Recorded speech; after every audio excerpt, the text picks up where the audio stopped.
புத்தக பித்தனுக்கு வருக. நான் முகமது ஃபிர்தோஸ். 8/4/2025 அன்றைக்கி நான் சதகுத்துல் அப்பா காலேஜ் போயிருந்தேன். அது எதுக்கு போனேன்னு பார்த்தீங்கன்னா, உலக இஸ்லாமிய தமிழ் இலக்கிய மாநாடு, அதாவது 9வது மாநாடு திருச்சியில் உள்ள MIET கல்லூரியில் வச்சு நடைபெற இருக்குது. மே மாதம் 9, 10, 11 அன்னைக்கு. அதுக்கான கலந்துரையாடலுக்கு தான் எனக்கு அழைப்பு விடுக்கப்பட்டிருந்துச்சு. அதுவும் திரு எல்கேஎஸ் மீரான் அவர்களால். அவரை நான் ரொம்ப மதிக்கிறேன். அவர் என்னை ஃபோனில் அழைச்சி இந்த மாதிரியான விழா இருக்குது, இதுக்கான கலந்துரையாடல் இருக்குது, நீ கண்டிப்பாக வந்து கலந்துக்கணும்னு சொன்னார். அதை கலந்துக்கிட்டது மட்டும்தான் என்னோடய வேலையாக இருந்துச்சு. ஆனால் அங்கே வச்சு எனக்கு ஒரு மரியாதையை செஞ்சார். சரி, இப்போ இந்த மாநாடை பற்றி பார்ப்போம். இந்த மாநாடு ஏன் முக்கியம்? உலக இஸ்லாமிய தமிழ் இலக்கியம்னு பேர் வச்சுருக்காங்க. அதுக்கான காரணத்துக்காக தான் இது முக்கியமாகவே படுது. அதாவது இன்றைக்கி இருக்கிற காலகட்டத்தில் இஸ்லாமியர்களோட இலக்கிய படைப்போ இல்லைனா வரலாறோ நிறைய மறைக்கப்படுது, மழுங்கடிக்கப்படுது, இருட்டடிப்பு செய்யப்படுது. அதையெல்லாம் தோண்டி எப்படியாவது உலகத்துக்கு கொண்டு வரணும், வாசகர்கிட்ட கொண்டு போய் சேர்க்கணுங்கிறதுக்காகத்தான் இந்த மாதிரியான இலக்கிய மாநாடே நடக்கப்படுது. அதாவது இது 1973 தான் ஆரம்பமாச்சு. அப்புறம் கொஞ்சம் கொஞ்சமாக ஒவ்வொரு ஊராக முதல்ல திருச்சியில் ஆரம்பித்து அப்புறம் பல ஊர்கள் போய் இப்போ 9வது மாநாடு ஒரு 50 வருஷத்தை கடந்துருச்சு. இப்போ மறுபடியும் திருச்சியில் வச்சு இது நடத்தப்படுது.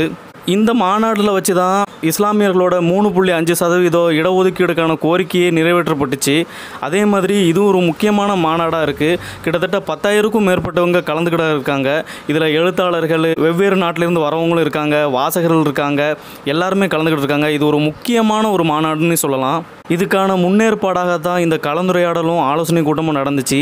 இதில் யார் யாரெல்லாம் கலந்துக்கிட்டாங்கன்னு பார்த்தீங்கன்னா, இஸ்லாமிய இலக்கிய கழகத்தோட தலைவர் பேரா முனைவர் சேமுமு முகமது அலி, இஸ்லாமிய இலக்கிய கழகத்தோட பொதுச் செயலாளர் பேரா முனைவர் மூஇ அகமது மரைக்காயர், சதகத்துல்லா அப்பா கல்லூரியோட தலைவர் சையத் அப்துல் ரஹ்மான், அன்னை ஹாஜிரா மகளிர் கல்லூரியோட தலைவர் இன்ஜினியர் SK சையத் அகமது, முஸ்லீம் அநாத நிலையத்தோட பொதுச் செயலாளர் MKM முகமது சாஃபி, முஸ்லீம் கல்வி கமிட்டி பொருளாளர் TSMO அப்துல் மஜீத், அதுக்கப்புறமா எழுத்தாளர் சே திவான், MM தீன், மீராசா மரைக்காய, ரஹமத் ராஜகுமாரன், சேயன் இப்ராஹிம்.